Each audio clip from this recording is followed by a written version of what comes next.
I haven't heard the starting pistol, but I guess that this is the time when we can actually begin. Good morning, everyone. Hello, and welcome to our debate titled AI Became Flesh. Will you also design the future of interaction 2.0? Sorry if I sound too much like a preacher, but the title of the debate reminds me that, in the beginning, there was a code, and now it speaks, it listens, and even some people claim it feels. And today we'll face even biblical dilemma reborn in digital age, how to choose between ethics that guides us and the innovation that actually tempts us. My name is Marcin Łukasik. I've got the privilege to conduct this debate, and let me introduce my fellow guests. Dr. Karolina Małagocka, Head of Digital Marketing, Koźmiński University. Justyna Redełkiewicz, Senior Partner at Space Practice, pioneer in applying space technologies on Earth. Hello. Hello. Aleksandra Rulczyńska, Lead Product Manager, Digital Hub at Bayer. Hello. And Magdalena Grenke, Technology Strategy Manager, Accenture. Good morning. And finally, Monika Sulich, Senior Project Manager, Totalizator Sportowy. Hello and welcome. Minister Redełkiewicz, let me start with you with a warm-up question. A few days back, we've had a conversation about Professor Andrzej Drogan, who claimed that, AI, it's only an algorithm and it has no intuition whatsoever. So the question remains whether we should fully trust it, the AI, of course, or maybe we should fear it. Thank you for this question. I would like to start by saying that I'm usually a real optimist. I always see the glass half full, so I'm not the best in answering this question if I fear AI. So the short question is no, I don't fear AI, but I'm afraid of humankind because for me, AI, what we are creating right now is we are creating a new type of brain. So the neural networks, how they work is actually very similar to human brain. Mm-hmm. And so now we've created something that we gave birth to a child, and this child is pure in its conception. Right. But now it's up to us, the humankind, on how we train the model, how we raise the child. And we know very well that if there is a new child born in a violent family, for example, and this child is very intelligent, has a lot of potential, but is trained in this way that home is danger, that male is violence, for example, then you make these connections inside your brain and this, kind of structures on how you see the world. And this is what I'm afraid of, because we know very well that if we don't have any human control over the models and you let them train itself in internet, it shows all the hate, it shows all the... Mm-hmm. Xenophobism, a lot of issues that we, that reflect a bit our society. And this is what I'm afraid of, that at some point, there will be not enough control and the model will really reflect the humankind. Monika, thank you very much. Monika Sulich, I would like to learn a little bit more about your perspective because you're representing organization Totalizator Sportowy, which is by means one of the leaders in terms of implementing technologies on different levels. And maybe for starters, we can talk about how do you reconcile the effectiveness of implementing AI in business in general? I think that effectiveness and ethics, when it comes to AI implementation, that they are not contradictory. Mm-hmm. In contrary, they must go along.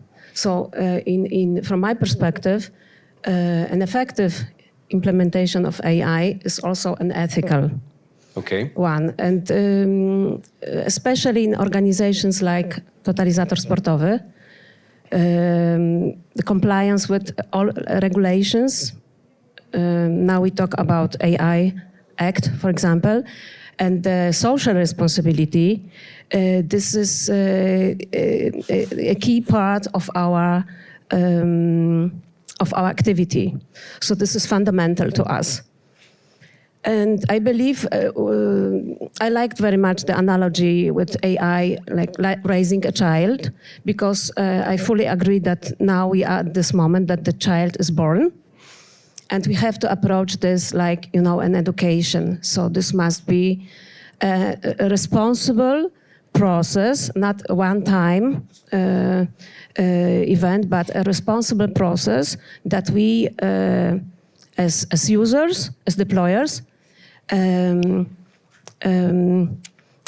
approach AI in a responsible way. What does it mean? In our case, I'm responsible for one of the biggest technology projects in our company, which is the Salesforce CRM implementation. And we've been developing AI like for 3 years. We started with predictive AI to personalize, to improve the customer experience in our online services, to personalize offerings. And from the beginning, we focus on value-based management of all applications and also AI applications. So first of all, and this is the responsible manner, I believe. Yeah. First of all, you have to ask yourself, why do you use AI? So what is the use case and which problem do we solve? And later on, which effects does it bring for our clients, for our business, for our regulators? And this is how we have been working for 3 years in this project. And this approach will be the same for every generative AI application that we start. And coming back to this education analogy, raising a child, I found a very interesting, this is a very interesting result of MIT report on effectiveness of using AI, and this the result of the report. I don't know if you know this report. This is very recent. It's from July this year. It was dedicated to understand whether real practical AI, generative AI applications are effective.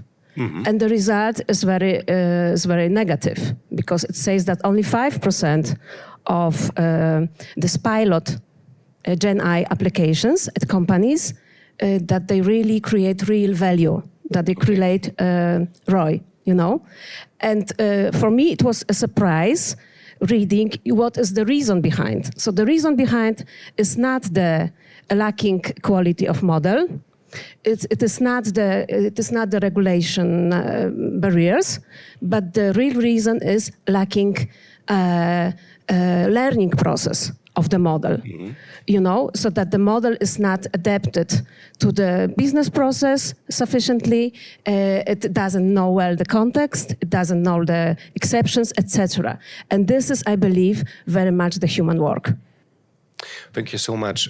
Aleksandra Rucińska, maybe before I ask you a question, I will come up with my first very early conclusion that it's basically all up to us whether we will raise a handful or a good boy or a good girl in terms of AI, but it's probably the matter of how much we will allow AI to do. And speaking of which, Aleksandra Rucińska, we talked about the future of AI and that it might be agentic, which means that we will have like a digital friend following us all along, reminding of, running our errands and doing stuff. So the question is, where's the limit of personalization? How far we can allow AI to like intervene or to pick at things that we do actually? So thank you for this question. And also I can build on what you said before about the value, right? That it's really important also when it comes to personalization. But let's get started that today actually certain systems acts like reactive agents, right? So you can ask, for example, ChatGPT certain questions, give some prompts, and we will get some results, which is great. But of course, we are going further. And what you also mentioned is agentic AI. What does it mean? That it's more proactive. So it can predict our actions. It can help us with our daily task at work. It can also give us some recommendations. So let's imagine that, for example, I have in 2 weeks a workshop in Munich. I got the invite. So this agent can ask me proactively, okay, you got the invite, you have it in your Outlook. So maybe I can give you some materials because I see your role during this workshop, but also book for you some flight or hotel.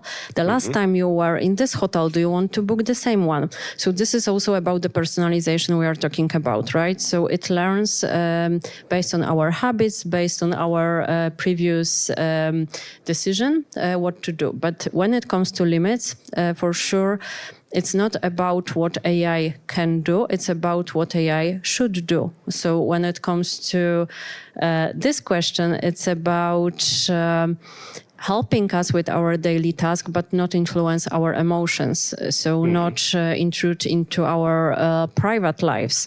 So this is the limit. And also we can set these boundaries. So AI should use the data user allowed to share or wanted to share.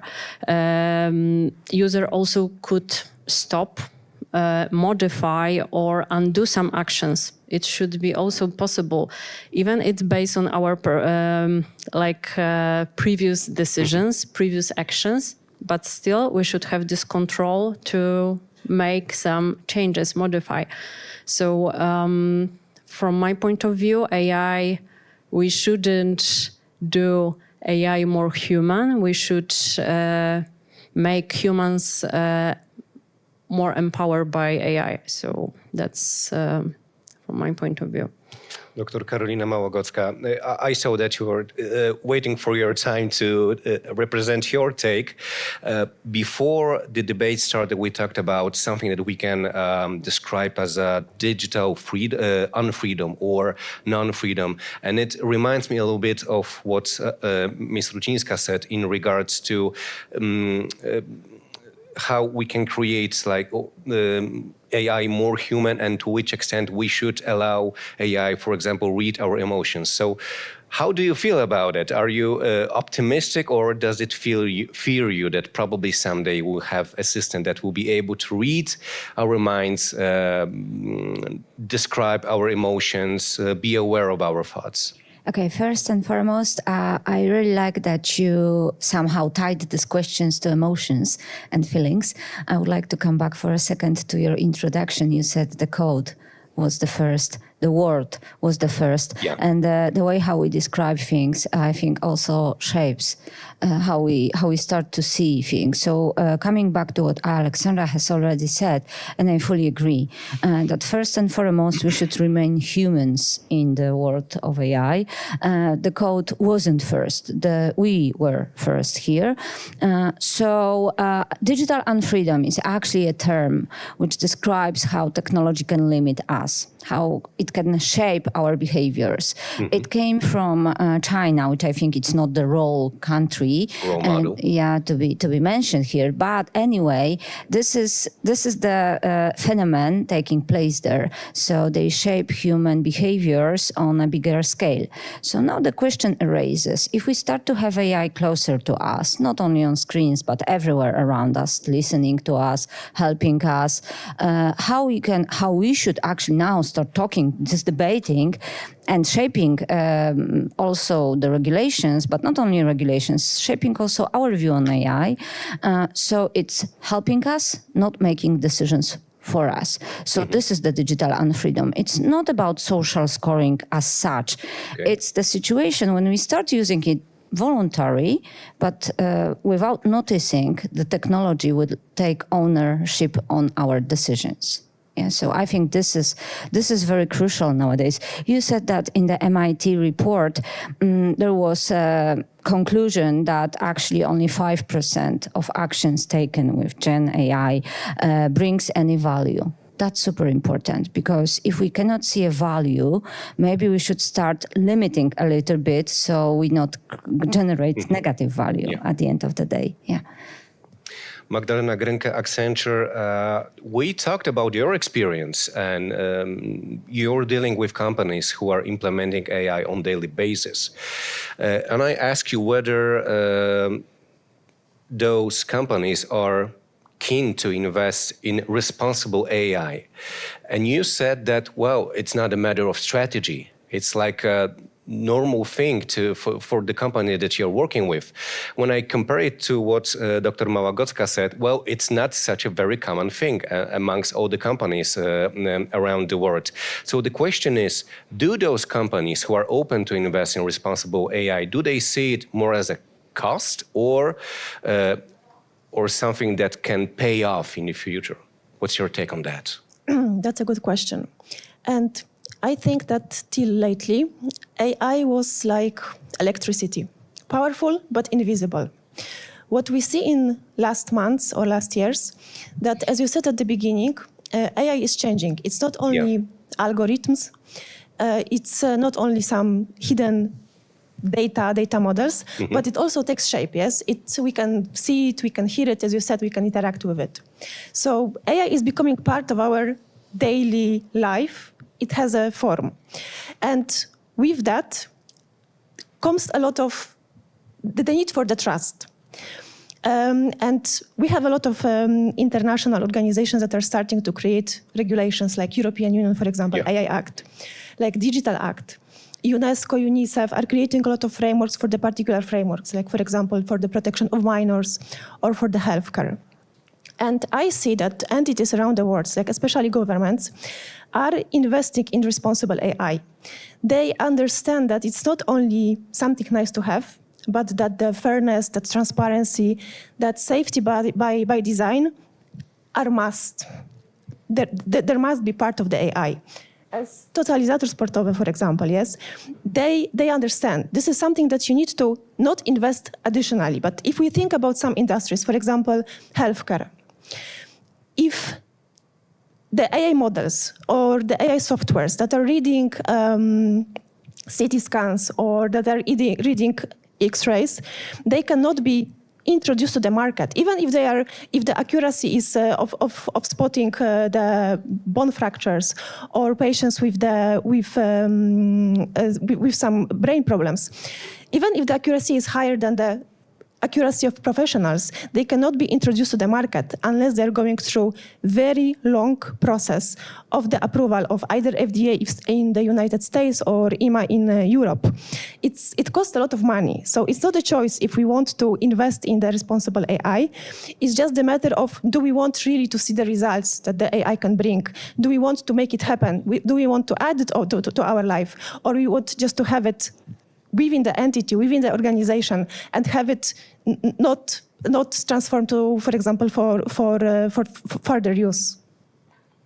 Justyna Radełkiewicz, would you like to say something, or was I? No.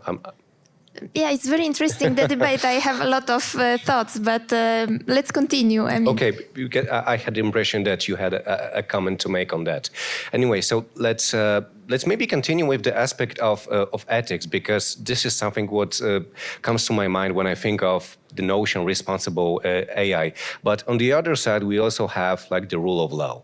And you also mentioned the EU Act. So maybe let me ask you that general question. Do we need such tools as the EU Act, AI Act, in regards to like the pace of developing the AI technology? Or maybe it's a hurdle. It's something that will, limit our progress as a humanity, etc., etc. Okay. Okay, maybe I will start. I'm just sitting next to you, so it's a Sure, good rule. please, go ahead. Okay, I don't know if I say anything popular, but anyway, I'm going to say it. I think that we need more regulation to remain free, because we all need to understand the rules. The rules needs to be transparent, and I know that there are different philosophies of law and regulation. I am after the way of thinking that we create regulation for like a standardize and say what's good to us, not to punish bad behaviors. So I think if we generate the rules and the regulation in that way, in that manner, at the end of the day, we should know how it's gonna to work. And if people really understand how things works, then I think they are more empowered, they're more confident, and being more confident means also being more free. So I'm fully after regulation, those things as well. Justyna Radowkiewicz, something tells me that you beg to differ. Well, the question I like to ask, where would we be if we used as much regulations as or we should use, as Dr. Dr. Małagocka mentioned, where would we be in terms of like space technology or the technology that we try to address today, which is AI? Would we be like limited, stopped in terms of our development, or we would be in a better place? I think that the question, should we continue with AI, is irrelevant. In my opinion, it will never stop, because we know, I mean, maybe not everybody knows, but I think most of people understand that this is such a powerful machine that it would be, I mean, even if there is a regulation in Europe to completely stop it, it will not work. I mean, it's impossible. It's just too powerful and too important. I've been working for the last 15 years in the space sector, and there AI has been used already for a couple of years. One of the main areas is the analysis of satellite data, because there is such a huge amount of data that is coming from orbit to Earth every day that with AI, the efficiency of processing of this data has really increased exponentially. And also the development cycles of hardware, you know, the satellite launchers and so is so long that with AI, these cycles can be significantly shortened. So there is a huge potential of AI. It is partially already implemented. But space is also very much connected with defense. And there are applications that definitely have to be watched. For example, if you ask AI to manage drones in the battlefield, then there is this question, like, who should take the decision to shoot from these drones? Can we really release to AI the decisions of this kind? So despite the fact that I'm not a big fan of regulation, and I say that having worked 15 years in EU structures, but I believe that some regulation is needed. We just need to be careful not to lose on this as Europe, because today Europe doesn't have any of the leading AI models, and I believe that there is still a big potential of Europe in developing applications in narrow IT, in all the sectors, especially where Europe is very strong. So we need to be careful to make sure to regulate, but not to stop the developments. But do you believe that the EU is lagging behind because it's overly regulated? No, I don't think so. I believe that because I also work every day with startups in the startup ecosystem. And basically, when you develop a technology, you first do and then you think. So I don't believe it will really stop anyone, because if someone is developing a really breakthrough technology, they will figure it out. And there is also so many support institutions, accelerators, help desks, that you don't need to really spend a lot of money on lawyers to understand the AI Act, because this was one of the criticism. I really believe that there is so many support functions that you can figure it out. So let me ask you this. This is going to be an open question. How to find like a golden mean, the balance between the pressure for innovation and the aspects of ethics, of people's safety, people's security? Who'd like to begin? Okay. I don't know if I can one more time. Okay, I think we already been in that situation. Yes, at the end of the 19th century, when we regulate how we gonna use cars at the time, automotive machines in the road. And I think that at the beginning, the regulations, they're never perfect. It started in London with Red Flag Act. So at the very beginning, the people didn't notice that if they hear a machine coming, they can be injured. So they figure out that maybe before every car, at the time, automobile, whatever they call it, there will be a man walking with a red flag. Well, that was ridiculous. But that was the first attempt to regulate it. And at the end of the day, today, we have a good enough regulation, not maybe for everyone, but at the end of the day, we managed to develop the whole industry, automotive industry, and we are all using cars on a daily basis. So I think we are maybe a little bit in that situation right now. So because the technology develops exponentially and regulations, they are created in the line way, I think that we have attempts, and I really value those attempts. They are not perfect, but I hope that very soon we're gonna have something which will be closer and closer to the perfect. But anyway, I think they are needed, and they should not stop it. I'm not trying to say that we should forbidden people to develop anything, but we should shape the way how it's gonna be developed in the future. Monika Surich. I fully agree, and I also believe that this is unstoppable, and that companies should be very fast in adopting GenAI. And in this context, combining effectiveness and ethics, I would like to mention another aspect, which is the right choice of the technology partner. And this is what we do in Totalizator Sportowy. So we invest in state-of-the-art technologies like Salesforce. So this is the backbone of our transformation, IT transformation in the CRM area.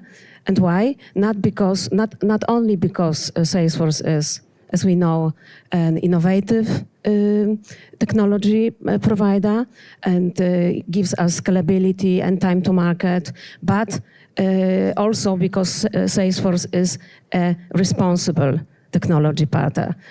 So I had the opportunity to take part like 1 month ago in the flagship conference of Salesforce, Dreamforce, and where Salesforce announced its radical transformation, from the classical CRM to the AI ecosystem, enterprise ecosystem. So now, in only 1 year, Salesforce managed to make a complete transformation to embed AI agents in every module, in every function of its technology. So we have a direct access to that, and we are preparing the first pilot using an agent. And what is very important, I also learned that one of the layers of the architecture of this technology is trust. They call it trust, and this is it's called Einstein trust layer, which has several functions. Which a major function is, for example, assuring security of personal data, sensitive data. And the second factor is also very important: zero data rejection. So when the data that we put into the model will be transferred to an LLM, external LLM, then the data, we have the guarantee that the data is not saved and the data is not used for training this model, and so on. So there are a lot of security mechanism, and Salesforce is a partner that that has been leading on it like for 20 years. So I believe this is the key, the choice of the technology partner. Well, you mentioned like trust as a priority. I believe that what you said, that collaborating with a proper partner is a prerequisite to achieve that level of trust. But the question remains, how to do it? Should we conduct some kind of a due diligence to find the proper partner, just to make sure, well, that these folks are responsible, they are legit, they come along with the ethics, and we should certainly collaborate with them? Sure, this is a process, and I can tell you that, we've been planning the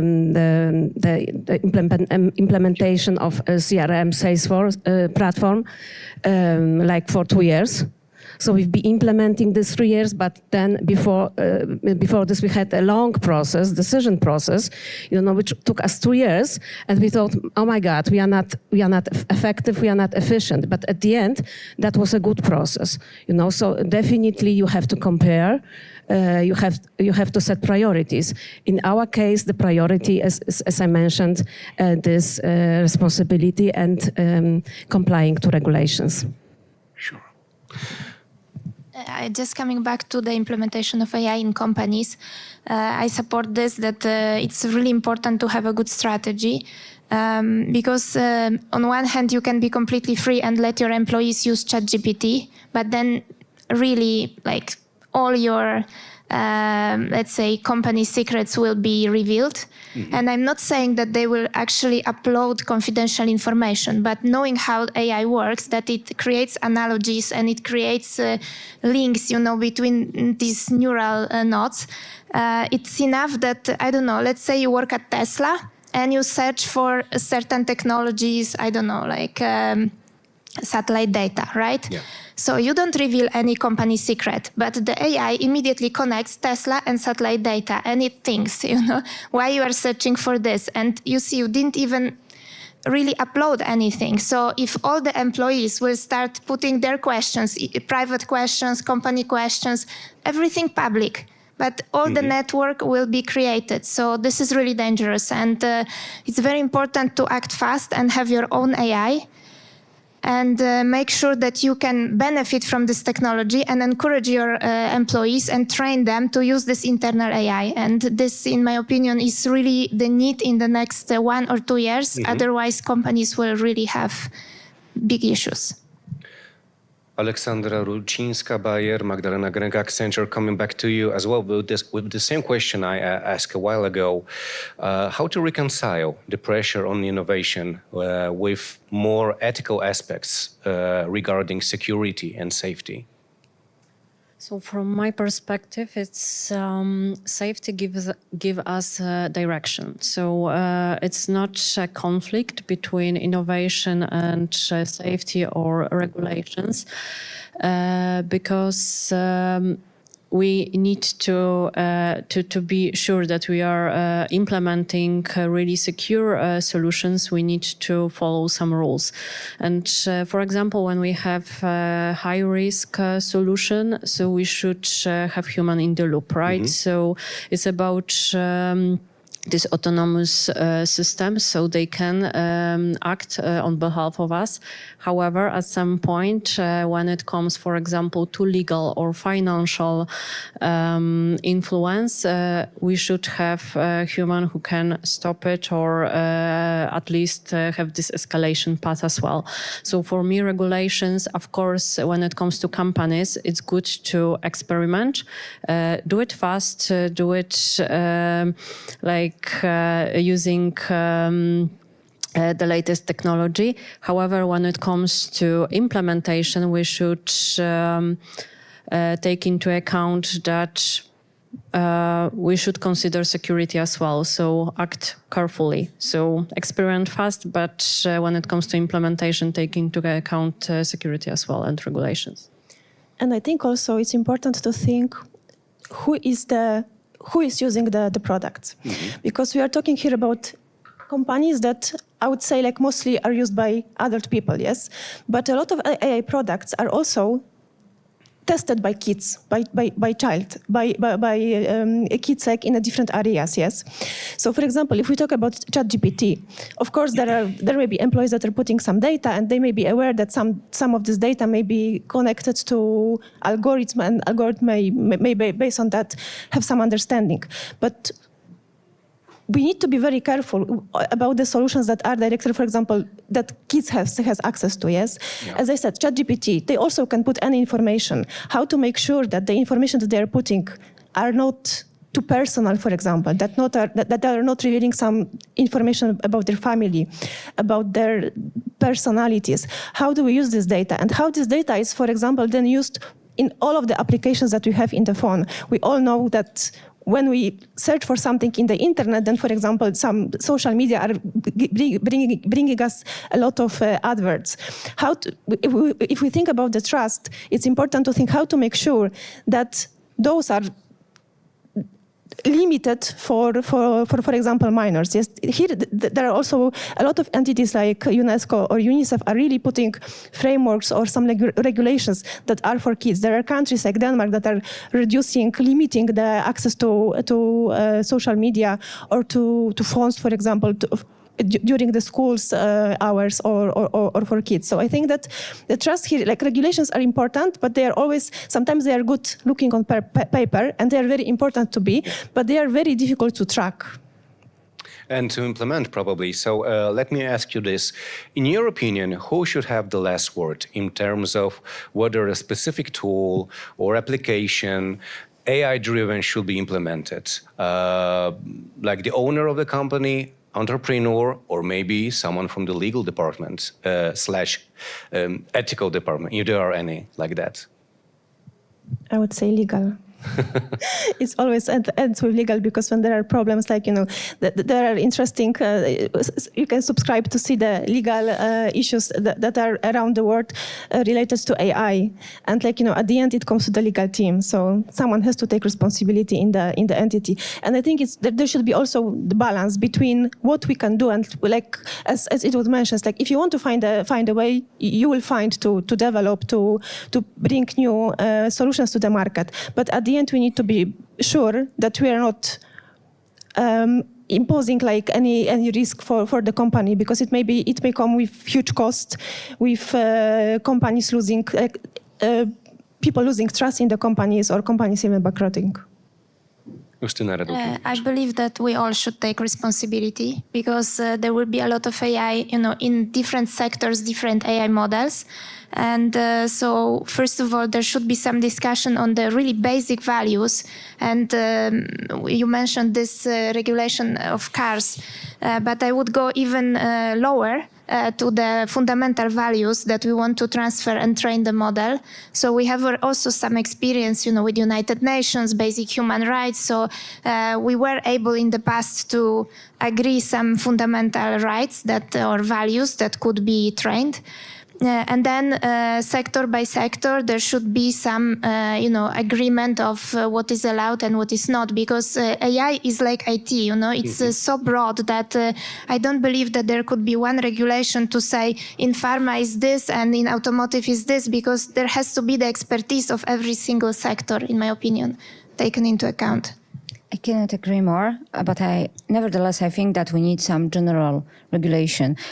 For example, now when I go to the store and I buy a washing machine and I plug it in, I am quite sure, even though I don't know how it exactly works, I'm not gonna get electric shock. And I would like to have the same with AI, because I fully agree with all of you that it's gonna be so common as electricity and the stuff we have powered by electricity today. So I think we should not expect people that they can set up everything for themselves and they know in details how everything will work. Like the kids with ChatGPT, they are not even sure if they are talking to the machine or to the human behind the screen. So I would expect our future to be like this, that we're not gonna get AI shocked once we start using any AI-powered tool. Yeah, I would like to add the company perspective that I'm sure we need an AI governance process in every company. And this is also the case of totalizator sportowy. We have a lot of bottom-up initiatives, like we have, especially a very active compliance and legal department. We have an expert who is obsessed with AI regulations, and that we can consult case by case and qualify the risk level and get recommendations. So this is the first level. The second level is education. So of course we have all these trainings, and we use Copilot individually, which is safe because this is first party data, but there are trainings to all employees to understand which are the limits, the risks, and so on. And I believe the culture is very important. And another aspect from our company, we have a fresh set of values, which has been defined in last days. It was introduced last week, and inside this set of values, we have two that are perfect for for this AI adventure, which is responsibility. And courage, and I believe that this is, both must be balanced, and both is important, because as we all agree, I believe we all agree that Gen AI is unstoppable, and we have to follow. We have to take the lead. But and then so we have to have the courage and create a culture, company culture that is innovative. We have a lot of engaged people and innovative thinking people in our project. That's why our project is so successful. So we received a reward from Salesforce for the most innovative implementation in Poland recently. So I am very proud. And this is the last aspect, the culture. So, and that's why I believe I will myself, take those values, courage and responsibility, and use them, to lead these AI projects that are, in front of us. Magdalena Grenke, would you like to I wanted to say that I agree that courage is very important, and that everyone should be empowered to think how AI can change our world, because I think we are living now in the times that any idea may be really life-changing. So I totally agree that responsibility is super important, but also courage and like empowering people to bring their ideas and to see what they can do with them. All right, I think we are slowly running out of time. So how about we wind up with a round of a single question, your final takeaway for today's debate. And the question is, will AI become the best tool or the greatest source of risk? Dr. Małagocka. It's all up to us.